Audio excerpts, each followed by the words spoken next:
Hello and welcome to this edition of the Sierra Sail Oil Kings Report. I'm Jordan Greenlee, joined on the phone by the Oil Kings play-by-play voice, Corey Graham. Corey, thanks for joining me today. Hey, anytime, Jordan. Corey, let's talk about this series here with the Brandon Wheat Kings. Obviously, the Oil Kings got off to a great start in the two games at home.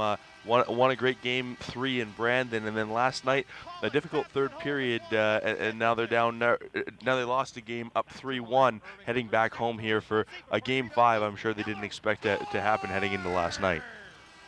Yeah, I think even after 40 minutes last night, tied at 2, I thought the Oil Kings would probably be the team that would turn it on. Kind of what they've done all playoff series so far is just kind of, that experience is showing through late in games. They've needed goals, but, last night unable to find that goal and give a lot of credit to Brandon. They kept coming. They kept pushing, You kind of have that sense in the series is 3-0. The other team might, kind of look at some of the circumstances and go, okay, well, you know what, this one's likely over. But the Wheat Kings didn't. They kept coming and give them all the credit in the world.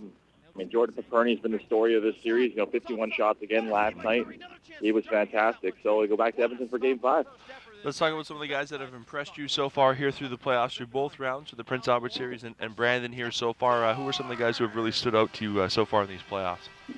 Kind of the usual suspects. You look at what Curtis Lazar has done to this team. He's been flying around, and, you really kind of come to expect that from Curtis. He's been such a playoff guy for this club, and a guy that's continued to impress, I think, playing alongside him on the first line is Brett Pollock. Game 5 goes on Friday night against Brandon, back at home at 7 o'clock. Just talk about that game, and obviously the Oil Kings, with the exception of last night's third period, have certainly showed that they've had the strength and the ability to win this series, and maybe in your mind what it'll take to get things done on home ice here tomorrow and wrap this series up tomorrow in Game 5.